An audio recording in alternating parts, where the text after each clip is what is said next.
Hi, and welcome back to A Positive Light. We are on every Monday at 3 o'clock Pacific Standard Time, and I'm your host, Joni Lane. You were listening to music by Sam Houston from his album Beyond the Crescent Moon. Please check out his website, samhouston.com, and he has CDs on sale on his website, but we also have them at our meditation center. Our meditation center is located in Kelseyville, California, which is Northern California, and we are a nonprofit, and we hold meditation classes and other personal growth classes. Our address and contact information will be flashing up on the screen throughout the show today. And I wanted to mention next week we'll have special guest on. Helen Turley will be joining us. And I'll mention that again at the end of the show too, but I wanted to get that in now so that I didn't forget. Sometimes I get caught up with things and I forget to say some of the things I really want to say. So last Friday we had our Reiki Healing Circle. And what we do on our Reiki Healing Circle is every last Friday of the month at 7 o'clock for 2 hours, we do a guided meditation where you lay on the floor with your pillows and blankies all nice and cozy, and I give you a guided meditation, and then I come around and give individual Reiki to each of you. And it's a lovely class. Every time the class is done, people sign up immediately to get into the next month's class. We fill up really quickly, so if you're interested in joining us, please email me or call me, and I'll add you to the list. We do ask for a $10 donation for the center for that because of the setup that's involved, but no one's turned away for lack of funds as long as there's an opening. I am a Reiki Master Teacher, which means I teach Reiki as well. I have Reiki students, and I teach first degree, second degree, third degree, which is master, and I'm also teaching master teacher courses. I know some people teach all of the courses in a weekend, and I personally can't do that because I don't feel for myself that I'm really getting enough information out there to the individual. I can combine the first and second degree courses, and that's a longer class. It takes between 6 and 8 hours. But on the first degree and the second degree courses, individually, they're 4 to 6 hours long. And I do charge $125 for the first degree, and $150 for second degree, $250 for masters, and $385 for master teacher. I know some people that charge quite a bit more, and that's really up to them individually. I can't say yes or no whether I agree with that. I know one person in particular that charges $10,000, and I find that to be a little outrageous. And this is just my opinion. I will tell you why I feel that way. Reiki is a very beautiful type of energy work. It can be very healing, and anyone can do it. We all have the ability to help energy move through positive intention. And if you have positive intentions towards someone or something, the energy you're sending is positive and can be very healing. I think since it is something that we all naturally have and can develop, that putting a high price tag on it, rather than encouraging people to learn and enjoy it and share it, it dissuades them. And I would much rather encourage you to learn Reiki to help you individually and to help you help others. Helping the world be a better place is very important to me, and I can't see charging too much money.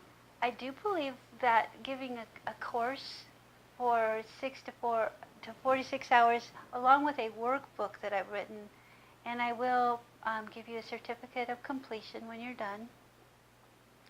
I think I deserve to have some money donated to the center, which is why I do charge for the day of that. But I don't want to get to a point where I overcharge people where they can't afford to, because actually giving people the opportunity to use positive energy is more important to me than earning a lot of money. I know it's hard to believe in today's world, but we need money to live. We deserve to be paid for our hard work. But when you put money over priorities of people and positive energy and love, I think you're not doing yourself or the world any favors. So I try to keep my prices down to make it affordable for everyone. I'm willing to work with people who can't afford the prices that I charge. But I do really believe in Reiki, and I really believe in any kind of positive energy. I teach Qigong healing courses as well, where people come in and we do healing movement courses. And you'll learn Qigong movement and how to use it as a healing energy.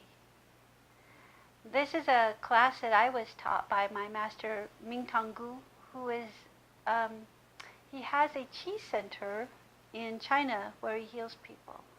He also has 2 here in California where he teaches. And he also has a healing center here in California as well. Powerful man, beautiful person, who teaches as many people as he can healing Qigong. And I love to share that. So, I encourage you to check out my calendar on our website, apositivelight.com, and check out when we can schedule those courses. I will be scheduling 3 a year, and 1 should be coming up in the next few months. So, watch for that. Every Monday night, every week, except for tonight, but every other Monday night, I hold a meditation course, a class. And we get a group of people together and we do meditation. And that can be mindfulness meditation, loving kindness meditation, insight meditation. There's a lot of different kinds of meditation. Tonight my favorite band is playing. My husband's band, 62 Blues, is playing at a local place, the Blue Wing, in Upper Lake, California. So I will be enjoying the music tonight, along with all of the meditation students as well. But if you'd like to come to the other Monday night classes for meditation, please do. 7 o'clock every Monday. And again, the information will be coming up on the screen for you, so you can email me or give me a call if you're interested in joining us for that. There's no cost, but we do ask for donations. And a lot of times when I say we ask for donations, it makes people feel a little uncomfortable because they don't really know what that means. And actually, it just means what you can comfortably afford. So if you really can't afford it today, that's okay. You don't need to put anything in the donation box. Sometimes you can put $5 in, some people put $100 in. It depends on what they comfortably can give and how you feel about it.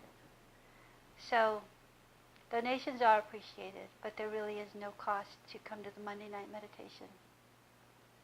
On the second Tuesday of every month, I do a 12 in Zen class.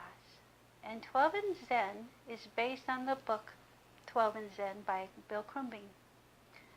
Bill's a friend of mine who wrote this book out of some prodding and decided, well, since I wrote the book, now you could help me share it. And on the second Tuesday, what we do is we work on a step based on the traditional AA 12 steps. And we meditate on a step, and then we add a Buddhist koan to that, a koan that has been prepared particularly for that step. And what a koan is a story or a parable. And on meditating through the story, we see how it relates to the step. And through meditation, often some revelations will come up and some insights will come up that we may not have really considered before. They just kind of develop. And it's really interesting because if I have 12 people there in that group, I will have 12 different stories on the same step and koan. And we learn a lot from each other that way. It's a lot of fun, and we talk about what we're coming up with, and we talk about how that might apply to us, and we share a lot of ideas.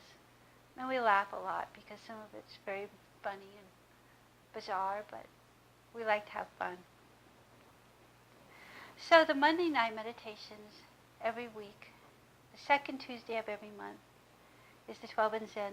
Last Friday of every month is our Reiki Healing Circle. And then we have our healing movement Qigong, which I do 3 or 4 times a year.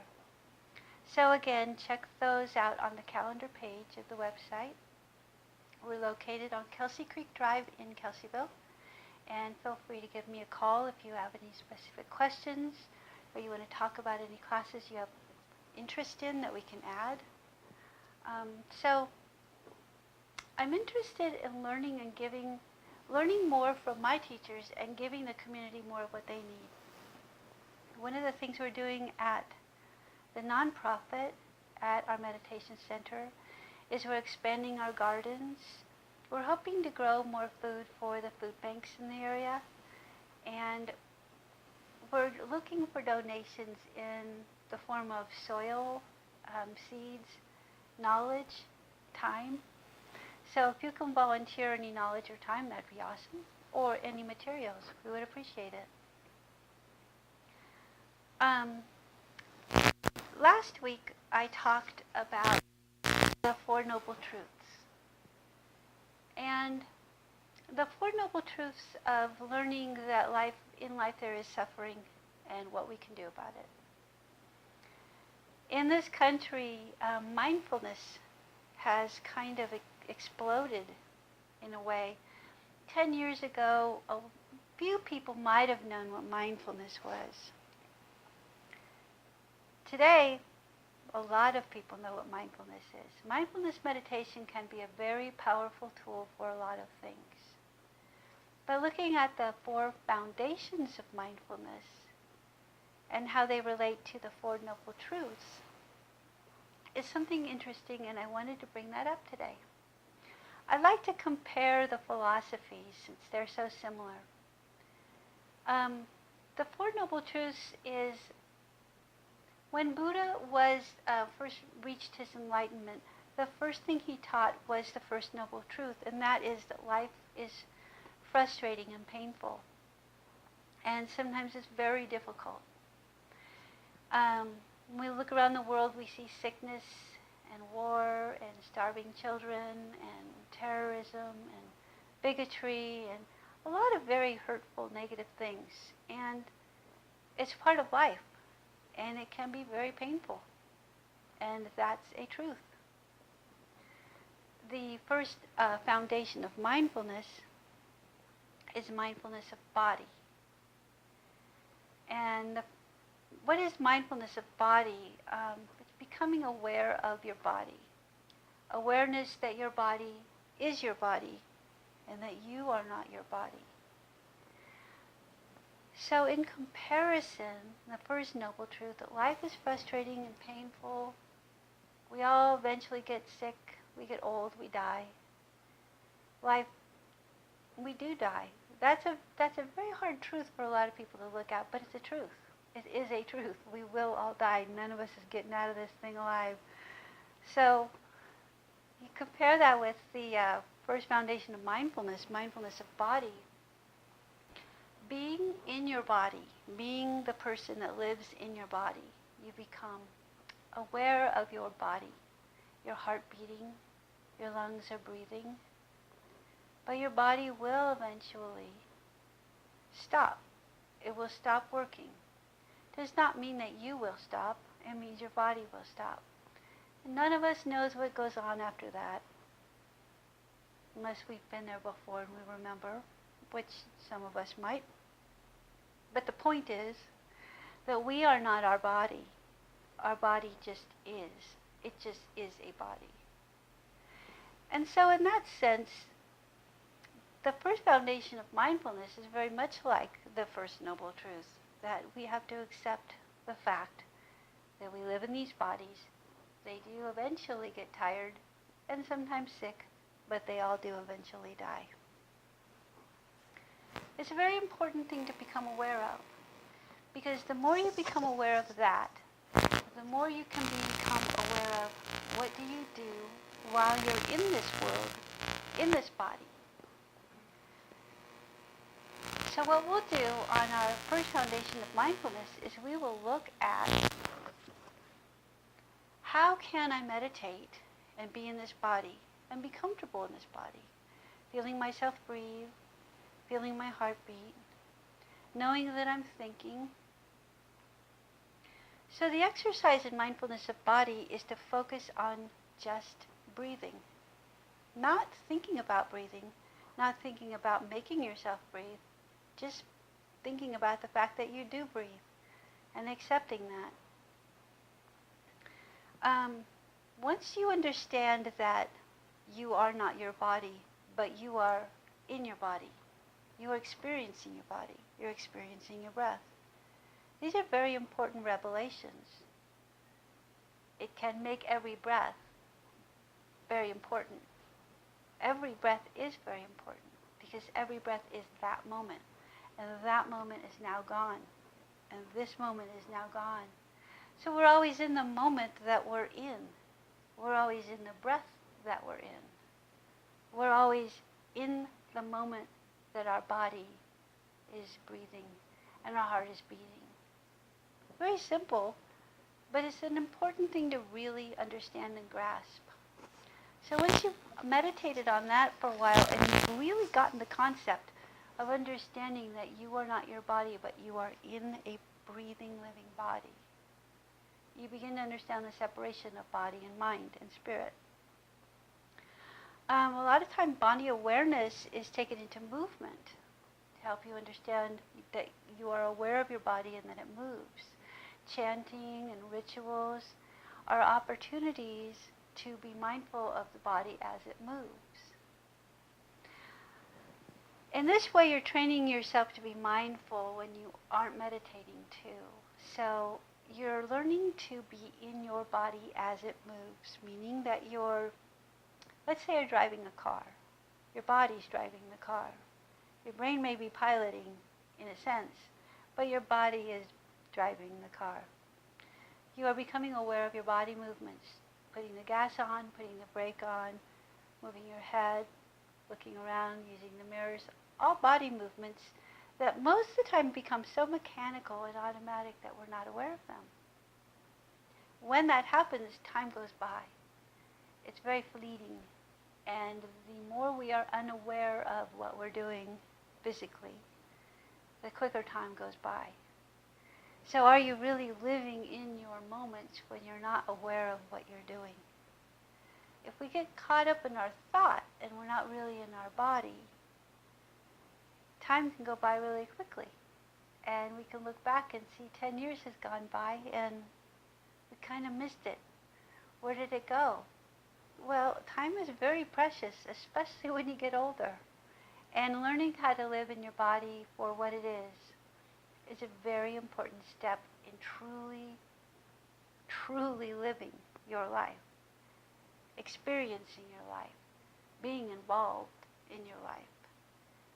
Because what does the word life mean? It means living here, in this moment, on this plane, in this body. Sounds a little monotonous, but I think it's very important.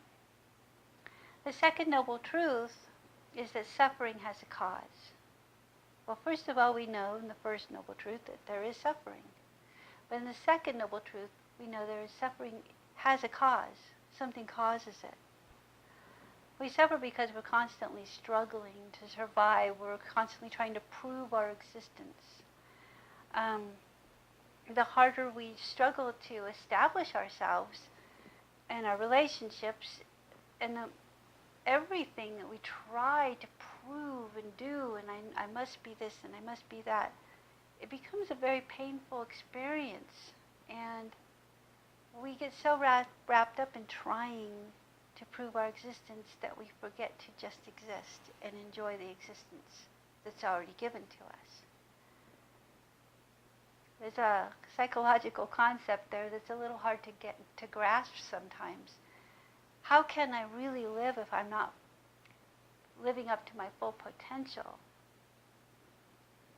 If you're enjoying your life in the breathing, in the heart beating, it doesn't mean you're really living up to your potential, but it means you are in a really good space to begin to really experience your potential. Sometimes we get so caught up with going to school and training and learning and trying to succeed that we aren't really living our lives.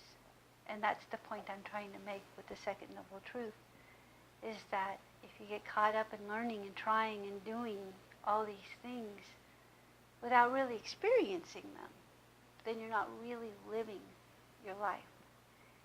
And if you start living up to your full potential, you probably be more fulfilled and satisfied in your life if you're actually experiencing it. And that's what I really hope people get, because when you really get that, when the light goes on, you think, wow, my life is so precious and I'm actually living it. I'm experiencing it. Yes, I'm going to school. Yes, I'm going to training, or yes, I'm working on this or that, but I'm really there. I'm in my body. I'm really doing that. Because reaching your potential is not a goal. It's not a summit. When you get there, you're not at the top of the mountain. Because if you are at the top of the mountain, there's nowhere else to go. Now let's look at it this way. If you're training and going to school or working on something to get somewhere, isn't it really the journey that's important? So you want to experience that journey. You want to experience what you're learning and doing while you're on your way to your full potential. Is when you reach the top of that mountain, you want to look back and say, yes, I remember every step of the way.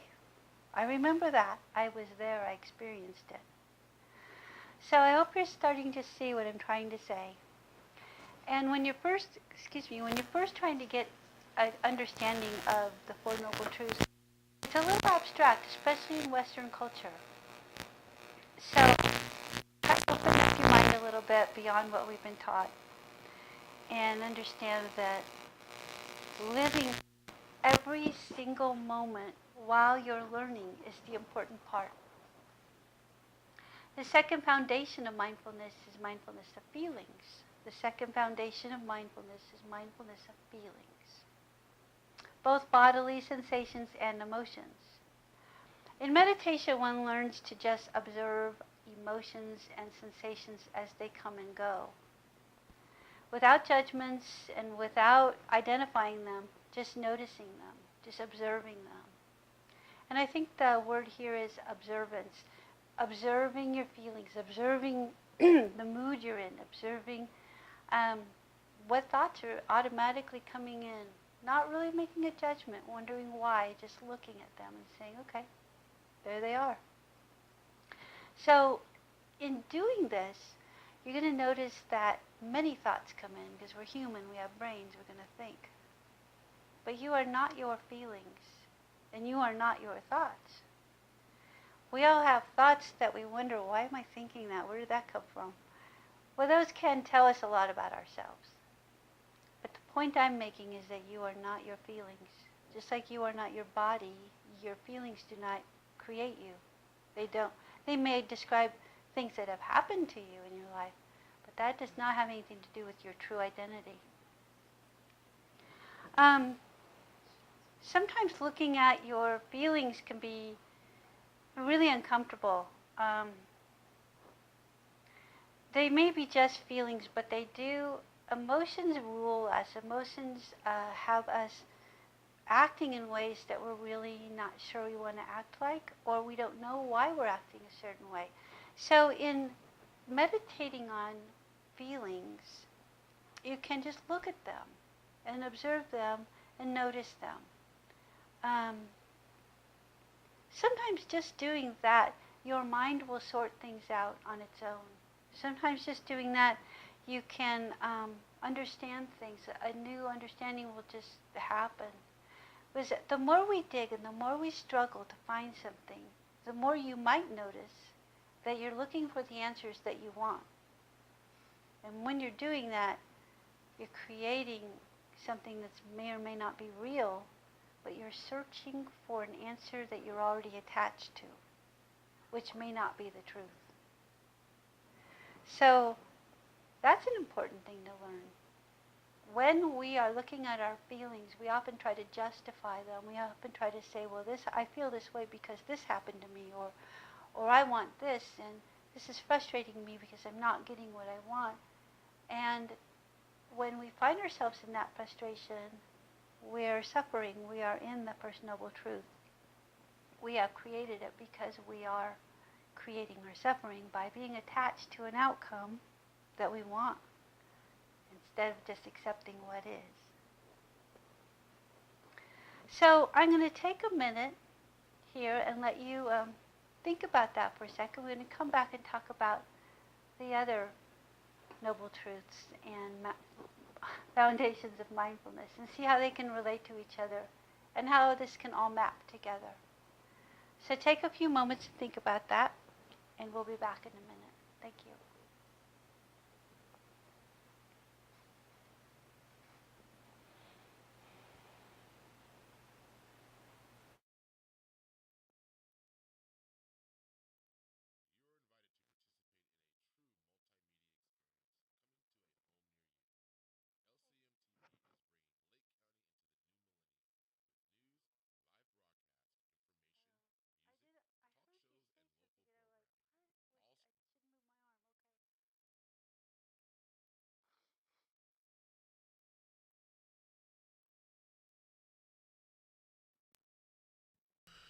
You are invited to participate in a true multimedia experience coming to a home near you. LCM TV is bringing Lake County into the new millennium with news, live broadcast, information, music, talk shows, and local programming, all streaming in high definition online and soon to be on your Roku box. Join us at lcm-tv.com or be a part of our studio audience. You can also watch the shows at lakecomagazine.com as we provide programming to inform, enlighten, and maybe even enrage you. On Lake County Magazine Talk Show with Terry and Pete the Tax Guy, Wednesday mornings at 9 a.m. Like racing? Try the Checkered Flag Show, hosted by Ace Naylor on Tuesdays at 7 p.m. All ages and divisions in regional and national fields. Joni Lane brings a positive light to you every Monday at 3 p.m. Pasha Space brings an international flair as they discuss ecological, health, and social issues in Haiti with people around the world. End up your week with positive, conscious sounds on Saturday at 9 a.m. with Sister T on the Bridge. This show is also simulcast on KMEC 105.1 FM in Ukiah. Our latest show, LCM TV News, is brought to you live Mondays, Wednesdays, and Fridays at noon, and rebroadcast at 6:30 p.m. and noon daily, Tuesday, Saturday, and Sunday, featuring national, regional, and local news, weather, and sports. We have it all here for you on your local TV station, LCM TV. Join us online and soon on Roku, giving you access to all the best Lake County has to offer. We are LCMTV.com, your multimedia connection. Tune in for the fun. It's live TV at its best.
Are you counting?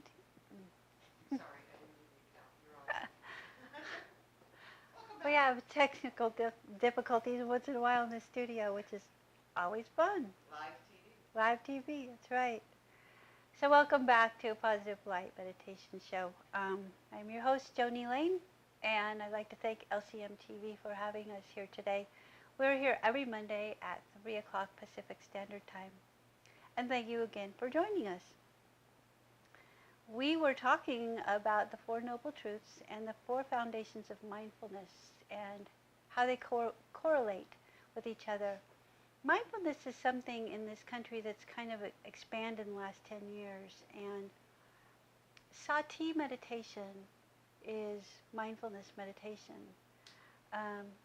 This country has kind of taken mindfulness meditation in its own animal and created something really wonderful with it, expanding on it a little bit for itself and its other uses.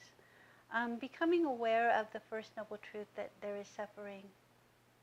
Becoming aware of the second noble truth that we create suffering. We create suffering by becoming attached to what we want. We want what we want, and we get very disappointed when we don't get it. Often we have a plan of attack for something, and we have an end result in mind that we want. And when that doesn't happen, we get very disappointed. There's nothing wrong with having goals. There's nothing wrong with making a plan. I think we should. It makes our life fuller. But when you become attached to an outcome that may not happen, you can be creating your own sadness and your own frustration and pain. Learning to accept what is as it is, and nothing more, just the truth of the situation, the truth of the day, you're going to be much happier, because even though you can have goals and try for something, sometimes it doesn't work out, but something else might happen. If you're not open to what does happen, then you're going to miss out on that, because that's a gift. Everything we have is a gift, and everything we have as a gift is no longer a gift if we don't see it, if we don't experience it, if we don't see it and appreciate it for what it is.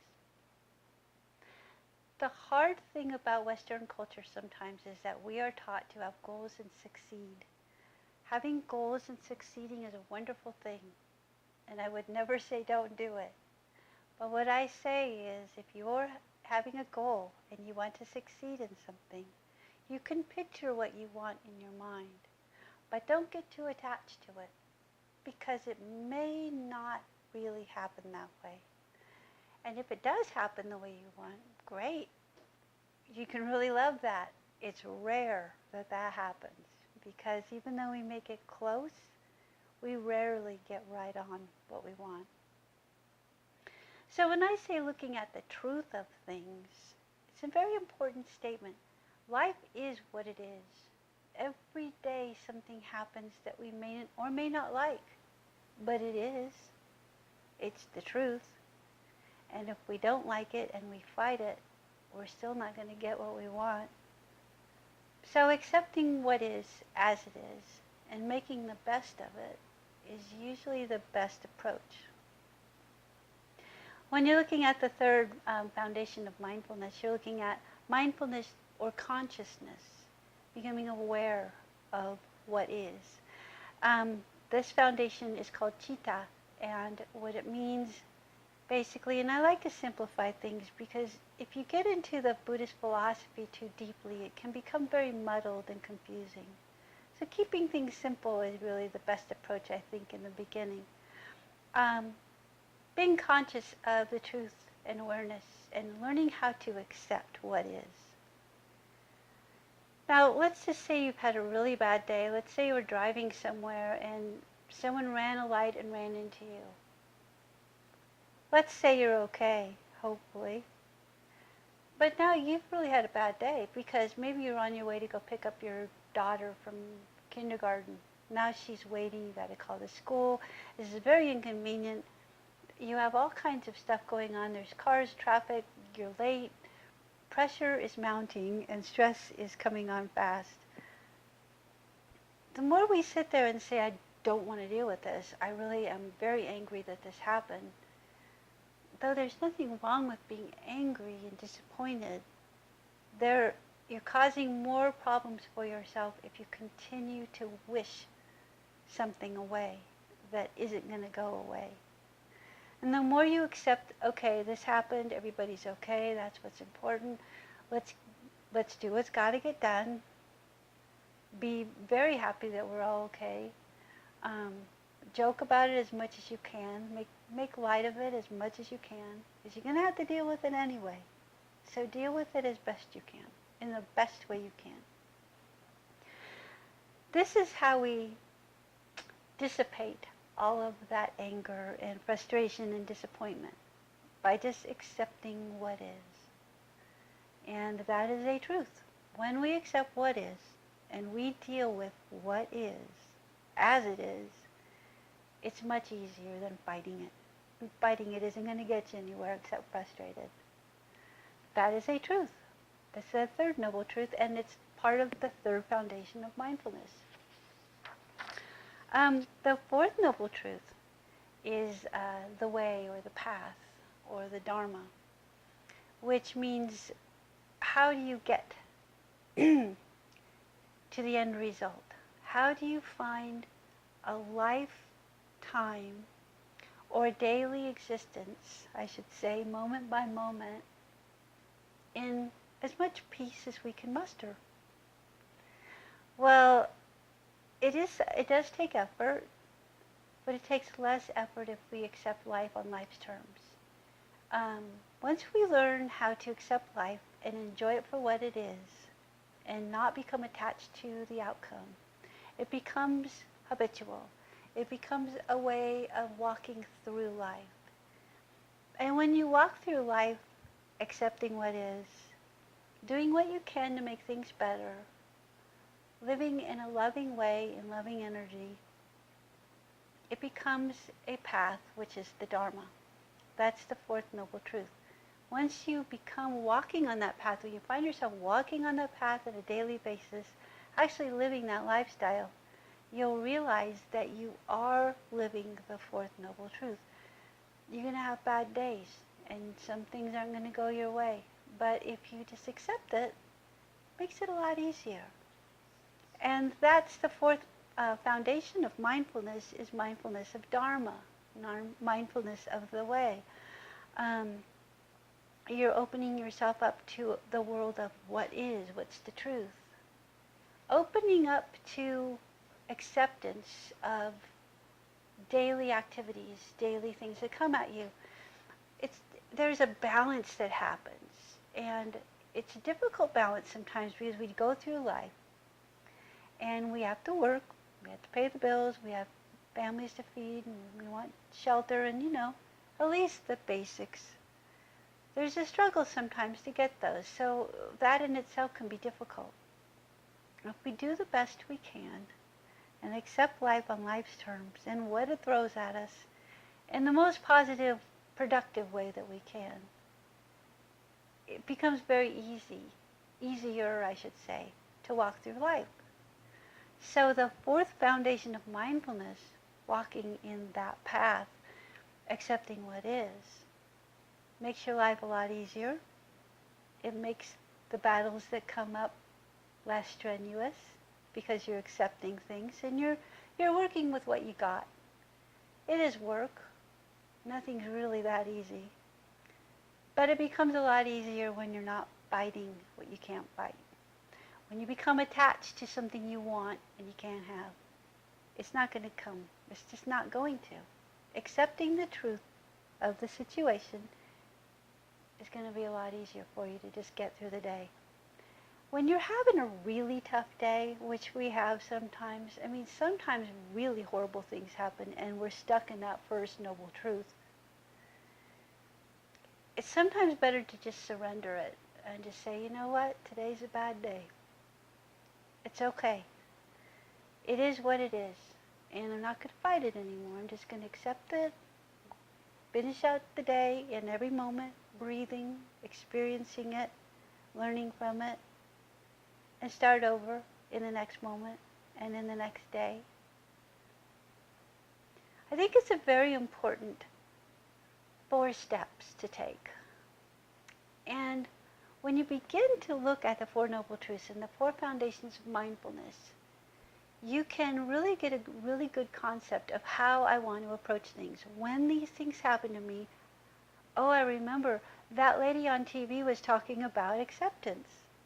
So if I could plant the seed of acceptance in your head and help you with that, to see that life is just what life is, and we can make it harder or easier based on our attitude toward it, then I've done my job.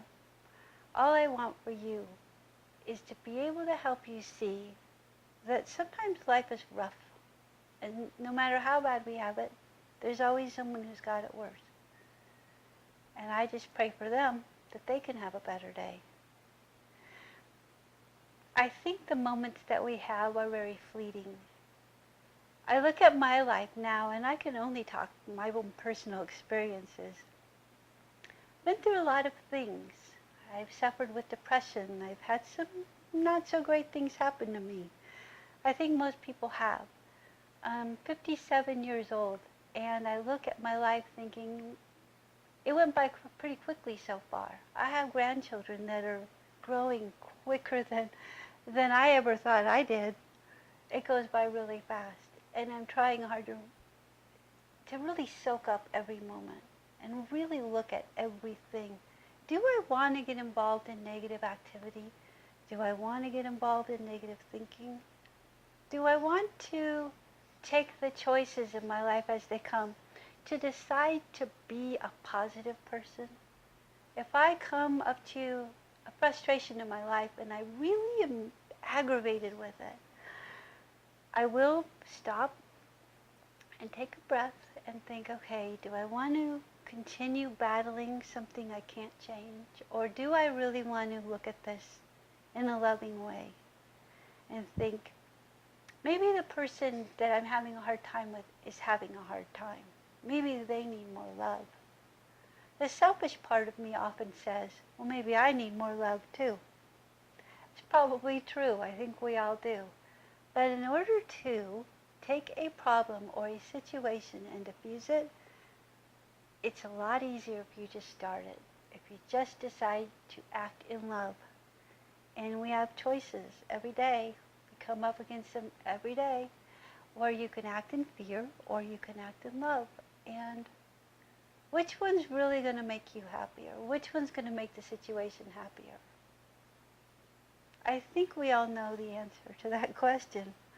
So make the conscious choice to act in love when you can. The other things I want to mention are on mindfulness. Mindfulness can be used for many things. It can do the obvious things like reduce stress, which can help our health, mentally, physically. It can reduce stress that causes physical ailments, but it can also help you work better at work. You're mindful of your job. You're doing a better job.